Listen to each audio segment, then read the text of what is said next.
Ali Chigeva, na Mimi Chigeva, mama presidente.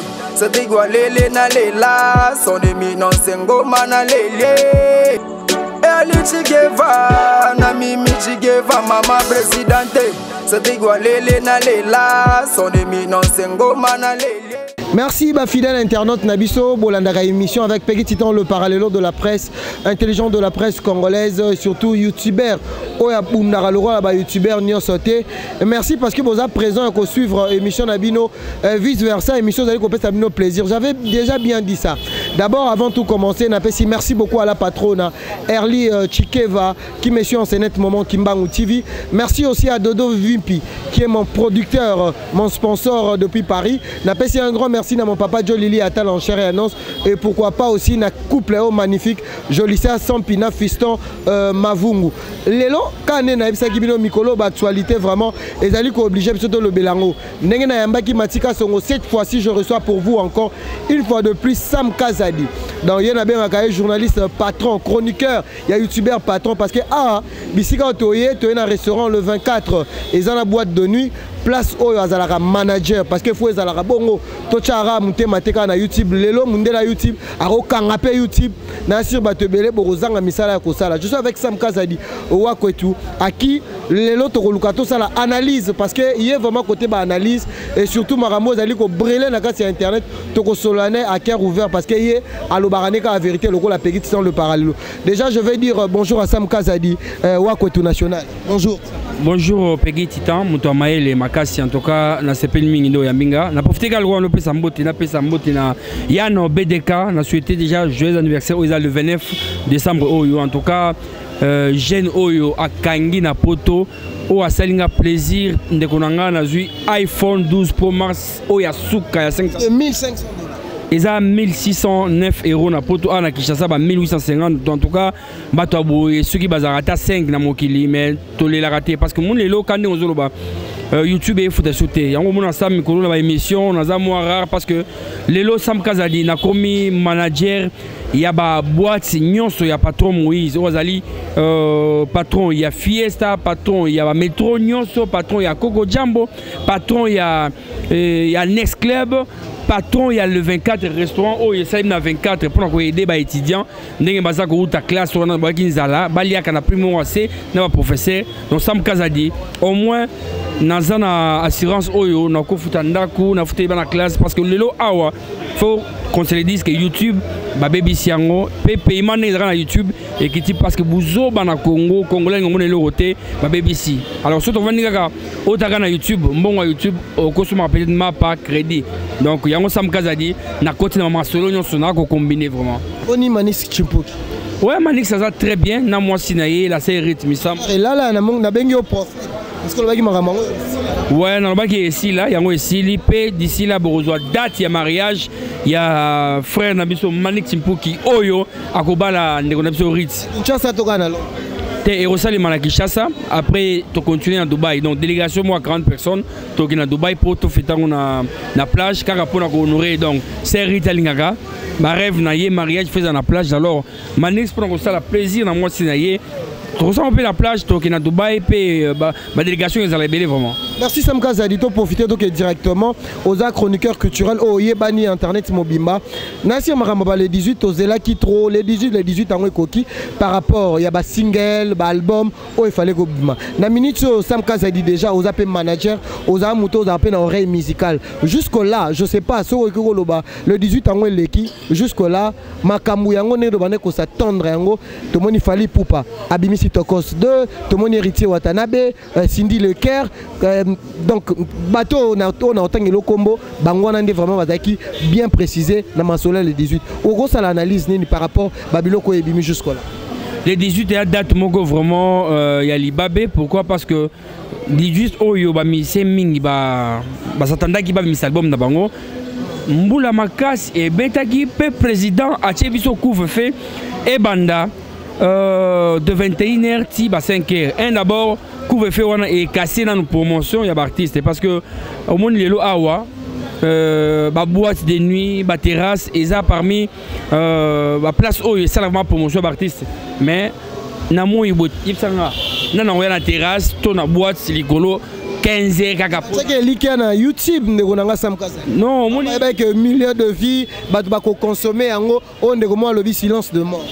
Awa toi na Tanzanie te. Moni Diamond lelo azoleka ba Congo ba africain mingi pourquoi parce que au moni na Tanzanie internet c'est le pamba méga le pamba mais awa mutu avanda kaka a télécharger ka so ma internet ezara. Loba mo bato ba mama ele nit ba bino boye ba to sa ba biro ndi ba biki non a ko so ma ligne boye a ko télécharger boye a ko pe vidéo à partager. Au moni Tobandi dans les 18 ans donc à part héritier Watanabe Fally Ipupa NP Karine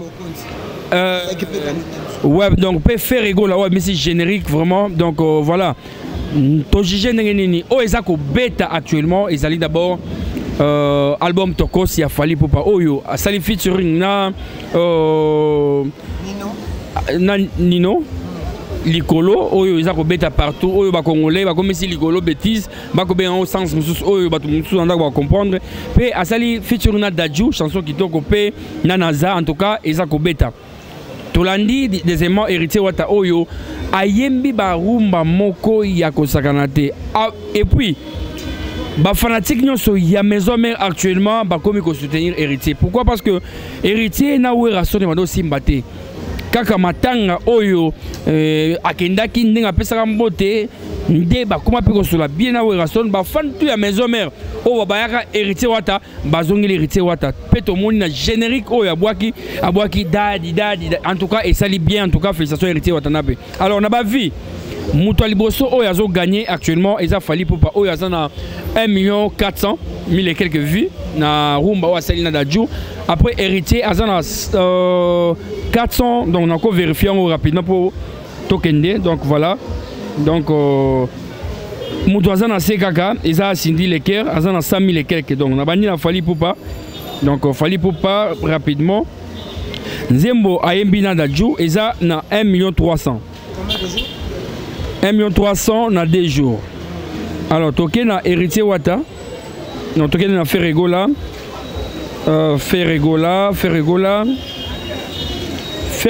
générique au asali au ekangi eza na 259 donc na si résultat la paix 259K na 2 jours alors tozana Cindy Leker donc Cindy Leker aza na chaîne privée à Koffi Olomide ayembi chanson kitoko université donc clip ebimi na 23h même pas jour moko aza na 226K donc toke na héritier Wata donc héritier Watanabe toza na chanson oyo ayembeli Marcel de Raison na 6h eza na 3K ya moke toza na Roi Manitou na 6h eza na 8K donc toza na interview désolé importante pour le moment tout ça en Nzembo ya Madame Stéphanie Lacayotte eza à 1800K alors chanson oyo maki avant autre que comparé eza désolé donc dans côté mango on a désolé ata désolé comme il a 1 600 000 donc et il y a 2 mois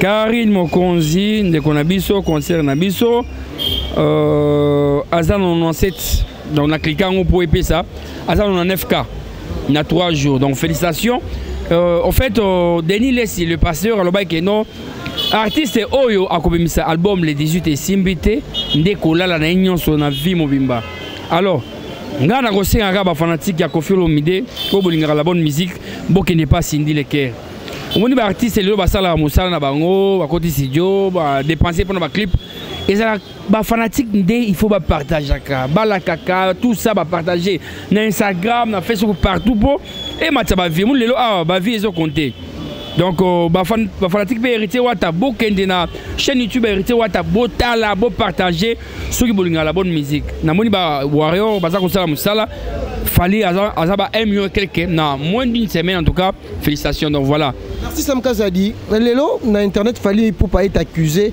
qui a kokanga génération mobima en otage deuxième sous question na biso ozalake pourquoi lelo Koffi Olomide double king Fally Ipupa empereur 4K je sais pas sur directement bachar internet voilà na biso rapidement pour na 2 questions on a natunyo rapide Fally toyeba qui king depuis kala muto ba comme on a aigle king Fally mais Kofi Olomide seulement tant voyager na featuring wa keno sala Diamond ne Diamond ebisi keno yo oza rêve nanga quelquefois ni na lataka so tali babila mano akala ni on lata ni na lataka en tout cas oza plus que roi oza neti na Africa oza neti oleki kuna roi donc pour nanga na ko bakeno wa double king deux places Kofi Azui comme un double king alors Bill Clinton pas siliki donc Bill Clinton a déclenché guerre donc tout ça l'émission Bill Clinton na robenga pour ça na yabi non comme un double king et ça Bill Clinton abanda yango depuis maison mère pourquoi parce que so tel na tatouage ne awa comme double king na maison mère à définir un peu pourquoi alors bi na mboka na bango azalaka chef coutumier azalaka roi ya mboka na ya bango na village na bango. Deuxièmement, Azali, roi, il y a un animateur nyonso congolais. Donc, roi, il y a qui village Nabango, roi, il y a un animateur nyonso, c'est double king. Mais à ce prix, il y a un Kofi, à ce comme on a. Donc voilà, comme on a un peu difficile pour nous Kofi Olomide. Donc, Nassir, au land d'émission, Dengue Clinton, elle a très fâché. Alors, en otage, Babi Fali, et comme on dirait au sommet, c'est comme s'il n'y a pas de musicien congolais, tout le monde suit le nom de Fali. C'est comme s'il fallait avoir une génération mobile en otage. Est-ce que Sam Kazadi, tu peux réfléchir quoi par là? Je ne pense pas qu'il fallait avoir Maramto en otage. D'abord, Ndeko Nabiso, Leki Nabiso, Innocent Balou Mepe, Azako frappé. Azako Landa Fali pour pas partout. Fali pour pas bêter qui featuring na Diamond, tout le monde qui innocent à Tanzanie qu'on a le qui Diamond ba featuring. Oyo eleki na ba vu oyo fali asala ki na Diamond. Na lobite ke innocent l'équipe fali. Fali asali na Nino. Innocent balou me pe azu quand même Nino asali. Ba vie a fali pour ya innocent na Nino et l'équipe a fali pour passer na Nino. Donc toko vérifier on peut. Alors générique il a fallu pour pas oyo ezako beta oyo asuka. Aujourd'hui, na chanson où il y a innocent Hollandi et l'équipe a fallu pour pas n'avoir vie. Par là, on va pas que non innocent ça va frapper donc Tokyo go taper. Innocent sur la lobby que Fali a trop cité. Malgré innocent le nombre de vies na kata YouTube c'est beaucoup mais sur hôtel vraiment biso musique n'a pas plus rumba. Mais sur hôtel il fallait azo dominer plus que ba musicien belé au comme ça a fallu même ba chroniqueur parce que y a une église au milieu du village ozo lo ba bien. Mais ba ndeko ba mona a fallu aza au sommet à nyonso et ça la question na un peu bref. En tout cas, moi, ça l'a bien parce que c'est important dans nyonso. Et là, tu as fallu, to olinga fallu, to olinga pe fallu non. Et ça kaka. Nyonso baza ko sala eza pour retomber la drapeau il y a Congo qui est liboso moni lelo awa faut qu'on se le dise ba ivoirien ba nigérien ba les kaki biso na musique nous appelons au na TV ba nigérien ba sénégalais tout ça. Alors moi ça me fait plaisir aujourd'hui de voir que non ba autant un peu Fali ba tangi innocent ba tangi ferré ba tangi héritier en tout cas ils a plaisir ya Congo na ndenge motema bete na ndenge ya NT ce qu'il fallait ça ça la bon pour l'image pour notre drapeau Congo et ça a plaisir pourquoi toi que l'on monte ma en tout cas félicitations à Fali Popa les King en tout cas félicitations pour na faire rigolo oyo Mikolo ba fane ba tomboki a ko bousser pe générique na et ça ko beta en tout cas ça aimé partout a ko beta ba millions na quelques semaines en tout cas ndema ko boto linga drapeau musique ke liboso parce que lelo awa ba vient biso ba franco tant ba beta ba musique ba taboulé ba King Kester YouTube ça la raté ils a que non beti musique boyer ba toi OK mais actuellement awa tout ça na YouTube oyo za ko relier ba nyonso. Alors imaginez-vous Papa Chéri Motopamba l'homme qui est mieux dans Coco azana Facebook té azana page Instagram té azana YouTube privé té que non Papa Chéri j'aime piano mais abeta ba concert il y a ba $100 il y a ba 200 na kinda. Ah ça la acaba plein. Tu as nominé en plus. Ah tu as nominé. En tout cas félicitations. Fallu passer ni ba voter. Voilà, ndi makambo boy to lingi. C'est que mon toko veut quand na YouTube té. Na un exemple mon très banal. Robinho tout à l'heure, il y a pas longtemps, nécessairement awa, avant de maman vie que non ngana l'équipe faire. OK. Ndeko nanga pegi tutambulaka, ba banderole tutangaka. N'a jamais banderole que nous va commis Robin à quelque part $20, tout $10, tout $5, puis bateau qui bateau ni ba foutu non. Alors musique tout se fait coller caractère dans nombre de vies qui non ça non. Musique pe ils appellent que beta concert au chez banderole bateau bailler ba fouti ba billet ba zu passer ba on bailler tout le monde a concert à Fali Popa, na concert à faire rigolo oh abeti des fois même ligne à Kangi. Na concert il y a Rité Wata, na concert Papa Chéri, donc voilà, musique et c'est frère gars pour ma vie on a tout le monde pour ma vie. peki tiza na bi wana mbongo na compte na o émission to sali oko booster on paye moi 1000 to 1500 et be tapé ba million donc ba vie awa ba comme somba ba vie nga affaire ba vie na on de machute musicien beta de musique ba to ba maîtriser chanson na yo et capé est vraiment que ba sur chanson e beti en tout cas ba to yo ki ndeko na biso bina filé azo beta ba chanson et raté na ba vie na lobela ngote mais ba chanson eza un succès na ba mbujwe na mbandaka bandondo partout bazoka chanson ndeko na biso bina filé donc ba vie na et ton pe bisoté pour Congo to message na ba biloko na te. Merci beaucoup Sam Kaza Ditoko Tesco na actualité sur le net et surtout Yoza Muto Yebani nabi que l'autre fois Zaka vraiment humilié écoutant na mambo ebele na kati internet mais moi j'étais venu chez toi la monde que Oza vraiment papa responsable Oza na palais mais le temps otala bino bozara critiquer pas bande ko na bino moko ba journaliste déjà to mone ki na libala ya ndeko na bino Deborah Bwanga zaki critiquer ba bimisi mobali na ye abota et tout les lopé to moni jolicia le temps ozo mona ba concert na yo bande ko na yo vraiment ya basi bazako bala vraiment mibali pe bazo pesa ba mbongo libala quel point pour na yo Sam Kazadi, vous allez critiquer. Oh, bino babato internet, bandumba. Obi côté basi ba moins sérieux. Mais ngana ya chione na lobby ke na kuta vraiment que palais et fana mais ba image musu ne ba bazwa bino na kati internet na bi que beaucoup de fois vous allez peut déranger. Oko ko lobani na ba char internet oh lelo tozo mona ndeko na bino Marie Laure azo continuer toujours ko critiquer mais surtout bino ba chroniqueur na ba chroniqueuse zo bozana Kinshasa. En tout cas, avant Obamba Mutulibanga, Mitterrand Nyomoko, d'abord on félicité de Konabiso, je lui sens Sampi Kalambay, de Komai Kalambay, Otoebi, Boabouanga, Oyo Abali, Omoni Lelo Awa, danseuse, journaliste, Kontara, Batouatanga, Bango, considéré André, film, les gens. Omoni Mutulamtoazan a passion, na donna et Mutumuswa cause à 6 ans de classe, mais rêve Naïzara, si ma micro, à sa émission.